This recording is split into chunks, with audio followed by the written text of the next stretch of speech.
entonces alumbre los ojos de su entendimiento, para que sepas cuál es la esperanza a la que Él los ha llamado, cuál es la riqueza de la gloria en su herencia en los santos. Y escuche, ojo con esto, versículo 19, y cuál la extraordinaria grandeza de su poder. Diga conmigo, para esto se necesita revelación. Todo lo que pertenece a la vida de la piedad nos ha sido dado por su divino poder mediante el conocimiento. Por su divino poder mediante el conocimiento. Y aquí dice que le pide Pablo, rogando que Dios les pueda revelar cuál es la extraordinaria grandeza de su poder. Diga conmigo, el divino poder. El divino poder no es solamente el que obra desde Dios, sino a través de Dios, incluso en mí.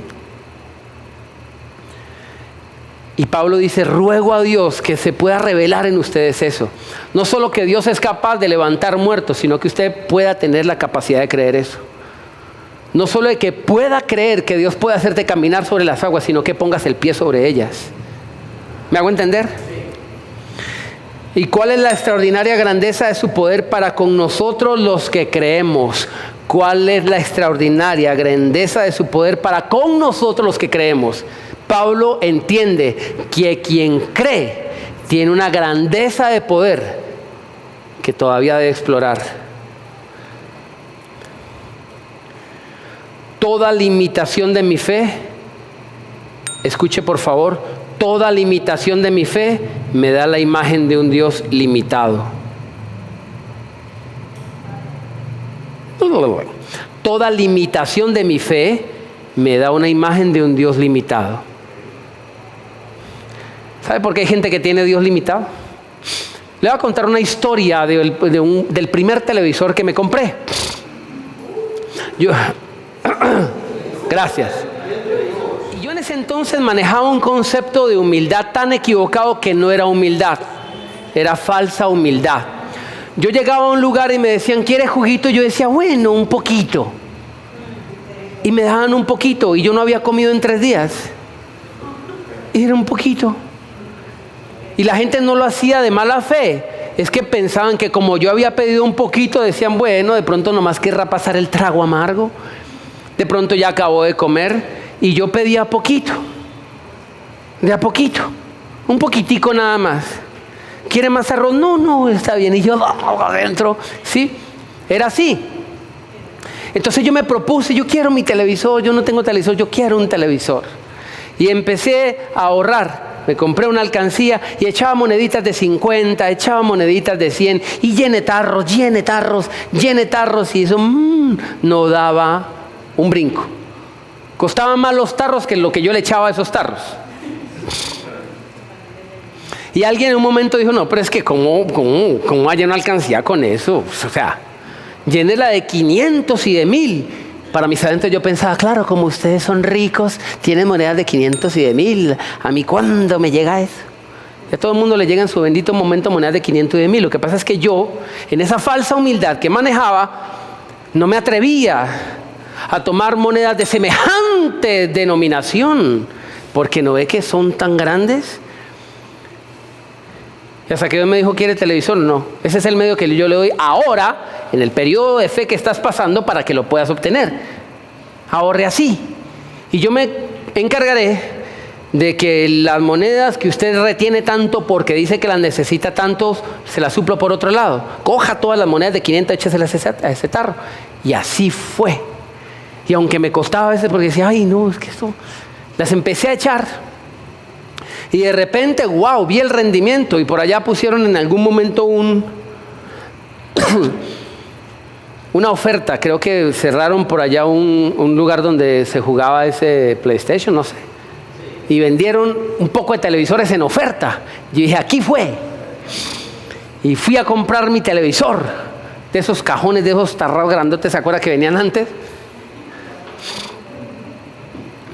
Usted queda incapacitado 3 días después del trasteo cuando tenía que mover ese televisor.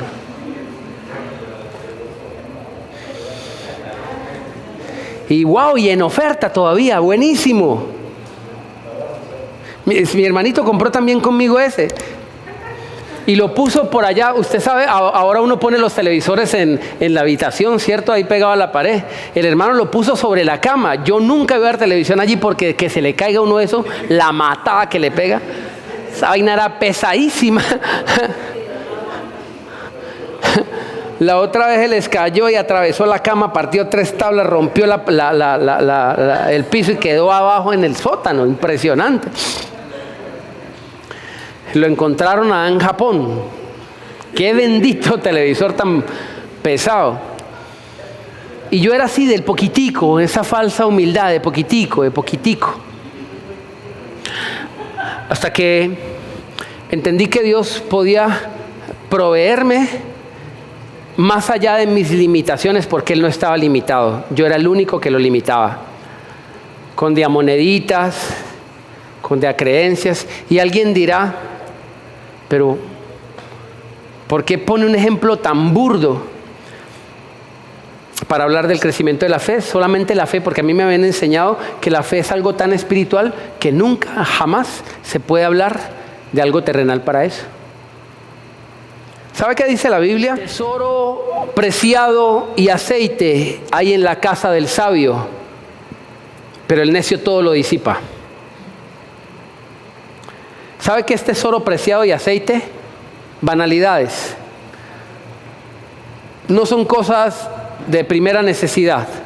No son cosas que usted diga, uy, esto lo necesito para comer, para sustento de mis hijos.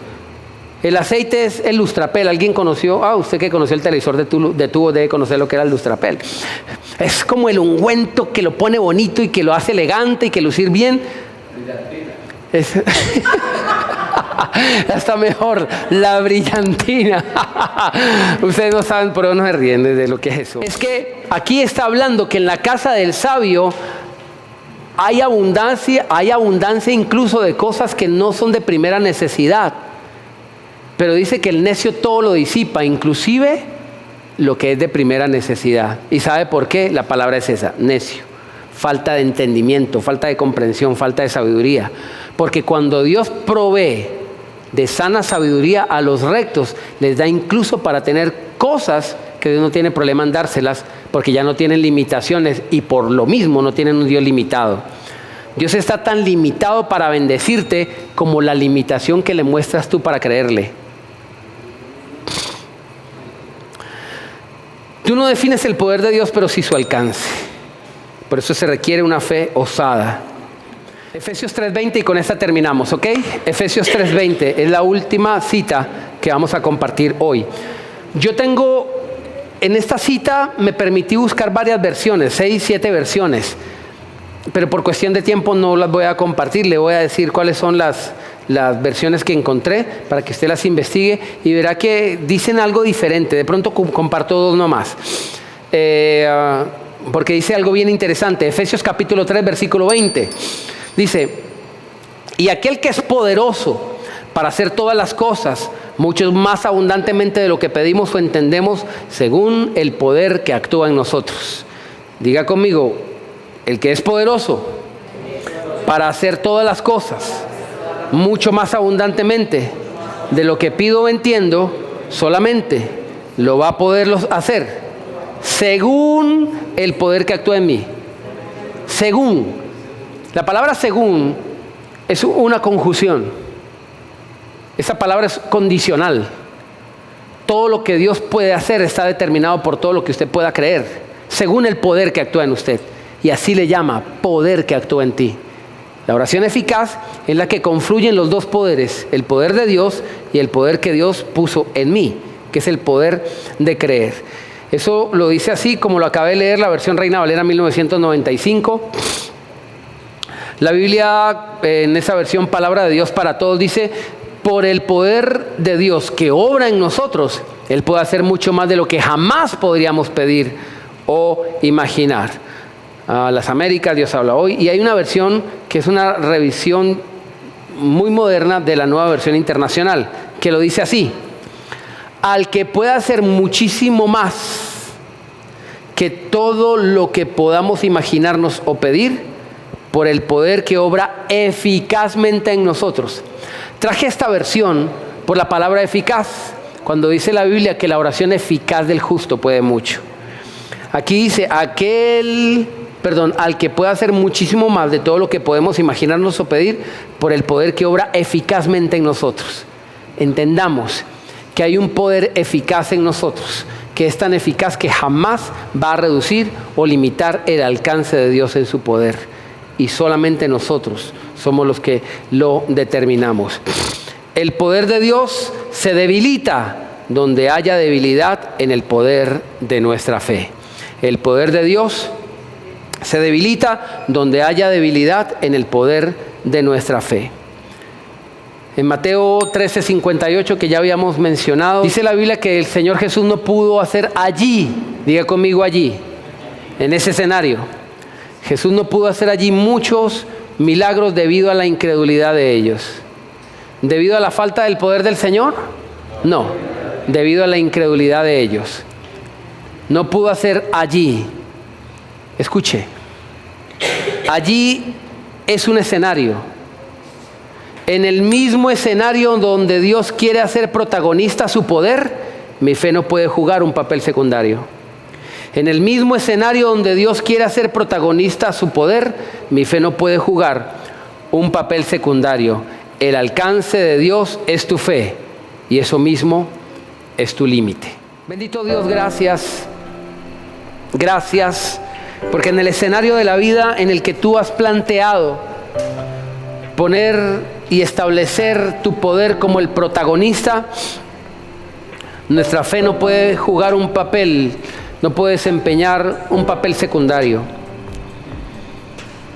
Nuestra fe debe ser el coprotagonista de la historia propia de nuestra vida, que debe ser tu vida, la que tú planeaste para nosotros, la que contiene todo aquello que ya nos concediste y que, como en la historia que aprendimos, no debe estar más guardada en bolsitas, como trofeos de frustración que se añaden uno a otro y otro y otro.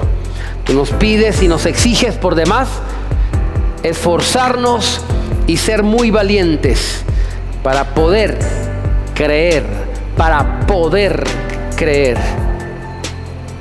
Y hoy no queremos que los retos nos amedranten, sino que nos hagan más fuertes. Así como David y el pueblo de Israel, que el último se achicaba de miedo por causa de la presencia de aquel gigante llamado Goliat. Pero David, siendo más pequeño y más inexperto que todos los demás guerreros, fue el único que lo pudo enfrentar, porque vio no que el gigante no fuera grande, sino que tú eras mucho mayor y que estabas con él. Ayúdanos a tener esa perspectiva, porque David entendió que el poder que él tenía era suficiente para derrotar lo que fuese, porque el poder con el que él contaba era el poder de tu respaldo. Y hoy queremos tener la grandeza de ese poder que se llama en nosotros creer, para ver la gloria inmensa del poder tuyo, Señor, que tú no tienes limitado. Te pedimos que nos ayudes en el nombre de Jesús a robustecer nuestra fe para ver en el escenario de nuestra vida la vida que compraste para nosotros. Gracias, Señor. Gracias, Dios Todopoderoso, porque nos sacas del estado de amargura como lo estaba el hijo amargado, el hermano del llamado hijo pródigo, porque nos haces entender que allí hay muchos cabritos dispuestos para que nosotros los tomemos. Aquel hijo amargado estaba disfrutando de nada, pero estaba amargado por todo, porque nunca entendió, porque nunca comprendió que podía tomarlo todo.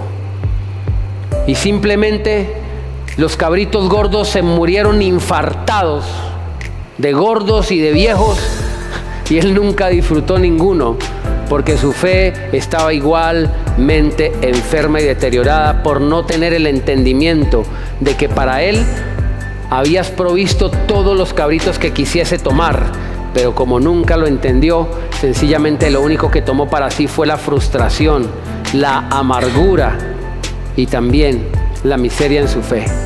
Gracias por darnos un lugar en la fiesta de los hijos, donde fue recibido aquel que incluso todo lo dilapidó, porque tú eres bueno y porque a tus hijos los tratas de la mejor manera. Gracias, Papito Dios, en el nombre de Jesús. Amén y amén.